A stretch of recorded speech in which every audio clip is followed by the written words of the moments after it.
আত্মপক্ষ সমর্থনের সুযোগ পেলেন সাবেক পুলিশ প্রধান বেনজির আহমেদ। তার আবেদন গ্রহণ করে আগামী 23শে জুন তাকে হাজির হবার সময় দিলেন দুদকের অনুসন্ধানকারী কর্মকর্তা।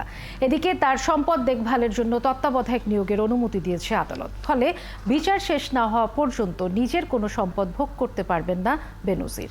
জেমসন মাহবুবের প্রতিবেদন। দুর্নীতির বিরুদ্ধেও আমাদেরকে শূন্য সহিষ্ণুতার নীতি বলবৎ করতে হবে। অবৈধ সম্পদ অর্জনের অভিযোগে দুদকের কাঠগড়ায় সাবেক পুলিশ প্রধান বেনজির আহমেদ। তার বিরুদ্ধে আসা অভিযোগ অনুসন্ধানে বৃহস্পতিবার দুদকে হাজির হওয়ার কথা থাকলেও সময় চেয়ে আবেদন করেছেন বেনজির।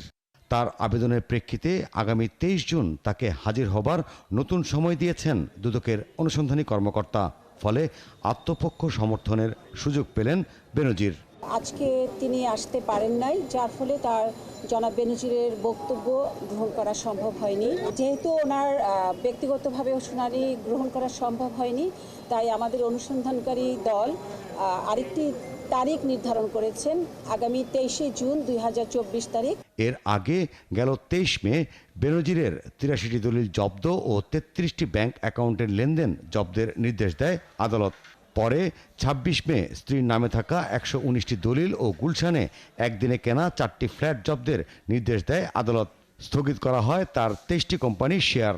23 ও 26শে মে 2 দফায় তার স্ত্রী ও সন্তানের নামে থাকা বিপুল সম্পদ জব্দ করে আদালত। কিন্তু এই সম্পদের দেখভাল করার জন্য তত্ত্বাবধায়ক নিয়োগ করেনি আদালত। বৃহস্পতিবার আদালতে আবেদন করা হলে তত্ত্বাবধায়ক নিয়োগের অনুমতি দেওয়া হয়।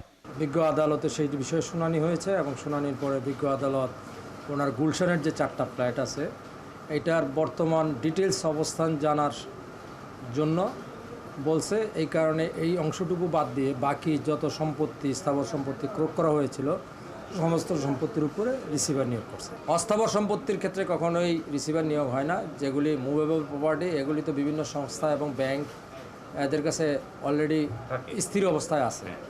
ফলে দায়িত্বপ্রাপ্ত তত্ত্বাবধায়করাই এখন বেনজিরের জব্দ হওয়ার সব সম্পদ রক্ষণাবেক্ষণ করবেন। তারাই সেসব সম্পদের আয় ব্যয়ের হিসেব দেবেন। জেমসন মাহবুব, 71, ঢাকা।